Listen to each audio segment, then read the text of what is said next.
अगर मैं आपसे कहूं कि SU-57 पर भारत का वो फाइनल बयान आ चुका है, अरे जिस बयान के लिए आप और हम काफी समय से बेताब थे, हमसे भी ज्यादा रूस बेताब था कि कब भारत इस सुखोई 57 को खरीदने के लिए आएगा। वो सुखोई 57 जो बताया जाता है कि 2000 किलोमीटर प्रति घंटा की तेजी से भी ये उड़ सकता है। वो सुखोई 57 जिसे कहा जाता है कि रडार में पकड़ना बहुत मुश्किल है। वो सुखोई 57 जो कि 5th जनरेशन का एयरक्राफ्ट माना जाता है, जिसके सामने ये राफेल भी बच्चे साबित होते हैं। लेकिन सवाल उठता है कि क्या भारत वाकई में ही ये इस SU-57 को खरीदने वाला है? अरे इसके बारे में भारतीय जो एयरफोर्स है उसने खुद कह दिया है। क्या कहा है कि हम खरीदने जा रहे हैं? नहीं भाई साहब, भारतीय वायुसेना ने जो कहा है वो अभी आप सुन करके हैरान हो जाओगे। आप सोच रहे होगे कि क्या नहीं खरीदने वाले? नहीं, ये भी नहीं कहा। क्या खरीदने वाले? नहीं, ये भी नहीं कहा। यार अगर आप देखने की कोशिश करोगे तो भारत और रूस के बीच केवल ये खरीदारी का ही रिश्ता नहीं है। अगर खरीदारी ना भी हो रही होती तब भी अच्छे खासे रिश्ते भारत और रूस के बीच बने होते। आप देखोगे जब रूस बहुत खराब परिस्थिति में था तब भारत ने ही रूस से तेल खरीद करके इनकी इकोनॉमी को थोड़ा स्टेबल रखा था। ये कर्ज और ये एहसान ये भुला नहीं सकते। और जब अमेरिका अपना सात बेड़ा भारत को मारने के लिए आ गया था पाकिस्तान के लिए, तब रूस ही वो देश था जिसने भारत को आकर बचाया था। ये एहसान भारत नहीं भूल सकता। तो अगर आप देखोगे तो भारत ने भी काफी कुछ रूस के लिए किया है और रूस ने तो भारत के लिए किया ही है।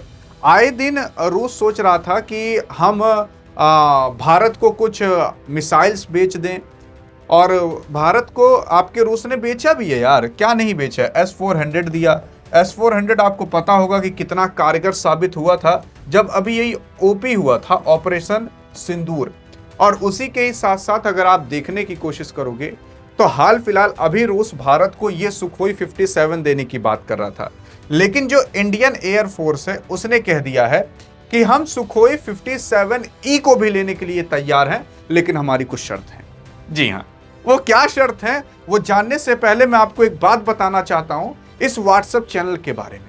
अरे वो व्हाट्सएप चैनल जो मैं आपको हर वीडियो में बताता रहता हूं, लेकिन अभी तक 1000 लोगों से ज्यादा जाकर ज्वाइन हो चुके हैं। सोच कर देख लीजिए, और उन 1000 लोगों से पूछिए कि इस व्हाट्सएप चैनल पर भाई साहब क्या चीजें मिलती हैं। आप जानिए खरा सोना यहाँ पर रखा हुआ है ज्ञान का, क्योंकि सारी जानकारी आपको मैं यहाँ पर भी प्रोवाइड करा दिया करता हूँ। जो चीजें वीडियो में भी नहीं कवर होती ना, वो यहाँ पर कवर हो जाती हैं। तो आप ऐसा मान लो कि देश दुनिया के अंदर कुछ भी घटित हो रहा है, आपकी नजरों से वो हट नहीं सकता। डिस्क्रिप्शन में लिंक दे दिया है, आप जाकर इत्मीनान से फॉलो कर सकते हो। और हाँ, काफी लोग कहते हैं सर मिलता नहीं व्हाट्सएप चैनल, वो लोग फेसबुक से वीडियो देख कर आते हैं। अरे हजारों लोग यार वीडियो डाल रहे हैं आपकी और हमारी डियर गुरु नाम की जो यूट्यूब चैनल यहीं से, तो वहां पर वो लोग व्हाट्सएप चैनल नहीं डाल रहे थे। यहीं से अगर जाकर ज्वाइन करोगे तो आराम से आप ज्वाइन कर सकते हो। लेकिन अब सवाल ये उठता है कि क्या भारत SU-57 खरीदने वाला है? आपने देखा होगा कि भारत ने अभी राफेल खरीदा था। अब राफेल मैं आपको बता दूं, राफेल 4.5 जनरेशन का है और भारत ने फ्रांस से लगभग 3 लाख करोड़ से भी ज्यादा की डील कर ली थी और 4.5 जनरेशन का खरीदा था। अब जहां दुनिया 5 जनरेशन 6th जनरेशन की ओर जा रही है, भारत 4.5 जनरेशन का एयरक्राफ्ट खरीदा। क्यों? सुखोई कोई खरीद लेता, बल्कि ये 5 जनरेशन का एयरक्राफ्ट है। अरे 5 जनरेशन 4.5 जनरेशन ये क्या होता है? ये कौन सी बाला है? देखो यार, ये कितना वो आधुनिक है उस पर डिसाइड होता है। जैसे कि अब 2G चलाओगे तो 2G धीरे चलता, 3G उससे तेज चलता, 4G उससे तेज चलता, 5G उससे तेज चलता है। वैसे ही एयरक्राफ्ट होते हैं। अब अगर आप 2 जनरेशन का ले लोगे, 3 जनरेशन का ले लोगे, 4 जनरेशन का ले लोगे तो ये उतने कारगर एयरक्राफ्ट नहीं होते। 4.5 जनरेशन का अच्छा खासा होता है, 5th जनरेशन का तो काफी तगड़ा एयरक्राफ्ट होता है, मतलब यही लड़ाकू विमान। अब क्या है कि भारत के जो एयरफोर्स के चीफ मार्शल अमरप्रीत साहब हैं, उन्होंने खुद कह दिया है कि हमारी एक शर्त है, अगर रूस हमें जो फैक्ट्री में बना हुआ हाल फिलहाल SU-57 है उसे अगर हमें टेस्ट करने के लिए दे दे, इंडियन आर्मी यानी कि इंडियन एयरफोर्स उसे जाकर उड़ाएगी और अगर हमें ठीक लगा तो हम कह देंगे कि मोदी जी या इंडियन गवर्नमेंट आप इसे खरीद लीजिए। क्यों यार, देखो असल में जो वायुयान या जो एयरक्राफ्ट या जो लड़ाकू विमान दिखाने के लिए लाए जाते हैं उनको काफी अच्छे से बनाया जाता है ताकि इसमें कोई कमी ना निकले। जी हाँ, उसमें ताकि कोई कमी ना निकले, इसी वजह से उसे अच्छे से बनाया जाता है। अब जो Su-57 रूस भारत को दिखाने के लिए लाएगा, जो सबसे बेस्ट ऑफ द बेस्ट होगा, लड़ाकू विमान बना होगा, उसी को लाकर दिखाएगा। लेकिन भारत कह रहा है कि भैया जब आप हमें बेचोगे तो ये वाला थोड़ी ना दोगे, जो फैक्ट्री में बना हुआ है वो दोगे।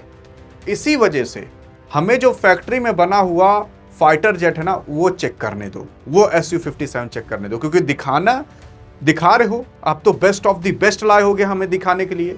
लेकिन पता लगा हम जब खरीद लें, पेमेंट कर दें, उसके बाद फैक्ट्री वाला जब उठा दे रहे हो तो पता लगा उड़ाते समय पंखुड़ी टूट के उसकी गिर गई।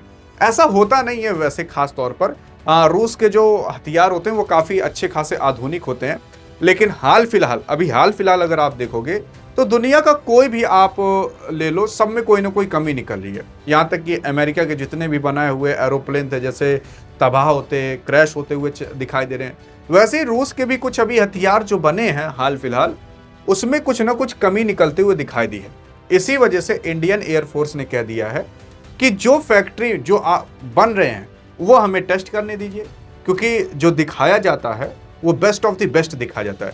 जो फैक्ट्री में बनता है वो हमें चेक करने दीजिए, क्योंकि जो चीज़ हमारे पास आएगा वो हमें चेक करने दीजिए, तब हम लेने के लिए तैयार हो जाएंगे, अगर हमें सही लगा तो, जो कि सही चीज़ है। लेकिन आपके मन में एक चीज़ आ रहा होगा कि यार भैया एक चीज़ बताओ कि जब भारत सुखोई 57 ले सकता था तो भारत ने 114 राफेल को क्यों ले लिया फ्रांस से, बल्कि ये वाला 5th जनरेशन का है, मतलब और तगड़ा है, और राफेल जो था वो केवल 4.5 जनरेशन का था, इसको क्यों ले लिया? बल्कि 5th जनरेशन वाला लेते, काफ़ी खतरनाक था ये। देखो यार, जैसे कि मान लेते हैं कि अगर आपके यहाँ स्प्लेंडर वाली मोटरसाइकिल है तो उसको चलाने में आप काफ़ी ज़्यादा कंफर्टेबल होगे, वैसे ही भारत के पास राफेल बहुत समय पहले भी खरीद चुका था भारत, तो उसको उड़ाने में भारत कंफर्टेबल था लड़ने उड़ने के लिए। अब स्प्लेंडर वाली बाइक है, तुरंत आपको ले आकर एकदम तगड़ी वाली आगे जो चोंच बाइक निकली रहती है हीरो वाली ला कर दे दें, तो उसको चलाने में थोड़ा दिक्कत होता है। एक गियर आगे लगेगा, बाकी पीछे लगेगा, समझ ही नहीं आता। इसी वजह से भारत ने शुरुआत में 4.5 जनरेशन के ही खरीदे, ताकि एक बार इस लेवल के हो जाएं, फिर उसके बाद 5th जनरेशन के खरीदेंगे। अब क्यों?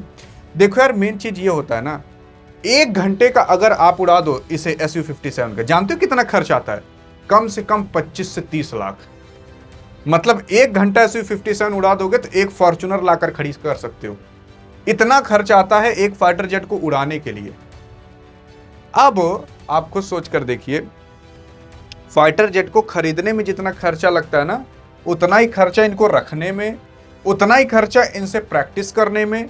अब अगर मान लेते हैं कि हम आर्मी एक्सरसाइज कर रही है, Su-57 को उड़ाने की कोशिश की, 1 घंटा उड़ा दी तो 30-40 लाख रुपए चला गया। एक दिन भी प्रैक्टिस कर ली तो कई करोड़ रुपए खर्च हो गए।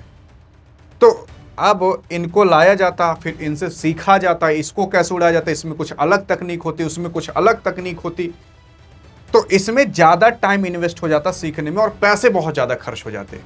इसी वजह से भारत ने पहले एक स्टेबल, ताकि अगर अभी लड़ाई हो जाए तो हम लड़ सकें, राफेल को लिया, क्योंकि राफेल ऑलराउंडर माना जाता है। वो बैटिंग भी कर लेगा, बॉलिंग भी कर लेगा, फील्डिंग भी कर लेगा। हार्दिक पांड्या मान लो। अब आपका सुखोई 57 विराट कोहली है कि मतलब बहुत तगड़ी बैटिंग ही कर पाएगा लेकिन बॉलिंग नहीं कर पाएगा, लेकिन राफेल सब कुछ कर लेगा। इस वजह से पहले भारत ने राफेल खरीदा था 4.5 जनरेशन का, अब सुखोई को खरीदने की बात कर रहा है। और अगर आपको विश्वास ना हो रहा हो तो मैं आपको दिखा भी देना चाहता हूँ, प्रूफ भी।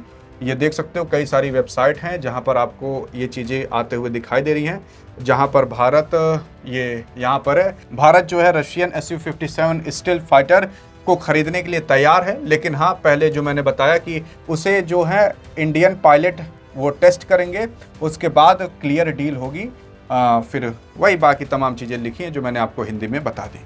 बाकी अब आपको क्या लगता है कि भारत को Su-57 खरीदना चाहिए कि नहीं? देखते हैं आपका क्या कहना है। बाकी हाँ, अगर अधिक जानकारी चाहिए तो इस वीडियो में मिलते हैं। तब तक के लिए जय हिंद, जय भारत।